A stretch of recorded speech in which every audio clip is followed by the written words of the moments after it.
নমস্কার, আশা করি ভালো আছেন সকলে। আমার এই ছোট্ট চ্যানেলটি সাবস্ক্রাইব করে সঙ্গে থাকবেন। আজকে আমি নিয়ে এসেছি সহজ পদ্ধতিতে কিভাবে ছানা কাটানো যায়।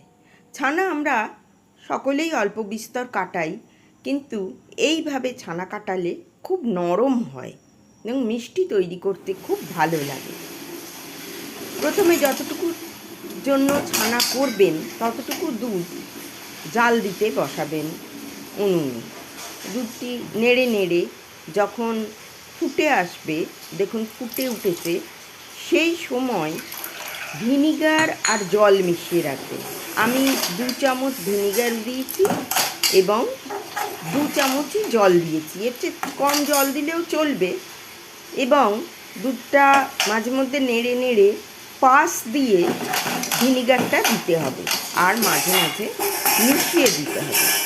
দেখতে হবে ছানার জলটি যতক্ষণ না সম্পূর্ণ সাদা হয়, একটু একটু করে ভিনিগার জলটি মেশানো দিয়ে দিতে হবে। দেখুন আমার ছানা কাটা সম্পূর্ণ হয়েছে, ছানার একটি জল বেরিয়ে এসছে পরিষ্কার। দেখুন কত সুন্দর, এবং পরিমাণটাও অনেকটা, অতটুকুনি দুধে অনেকটাই ছানা হয়েছে।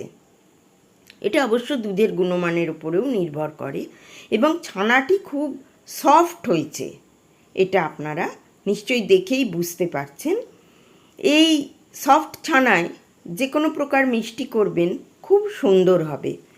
যদি রসগোল্লাও করতে চান, তবে রসগোল্লার দুধটা অবশ্যই মাঠা তোলা দুধ হবে না, ফুল ক্রিম দুধ চাই। ছানা কাটিয়ে যে জলটি বেরিলো সেটা কিন্তু ফেলে না দিলেও চলবে, আমরা অনেক সময় ফেলে দিই। ওটি ডালে দেওয়া যেতে পারে, আটা মাখলেও অত্যন্ত নরম হয়, ওর মধ্যেও অনেক পুষ্টিগুণ থাকে। আমার ভিডিও আজকের মতন এই পর্যন্তই। ভিডিওটি সম্পূর্ণ দেখার জন্য অনেক ধন্যবাদ। সকলে ভালো থাকবেন। নমস্কার।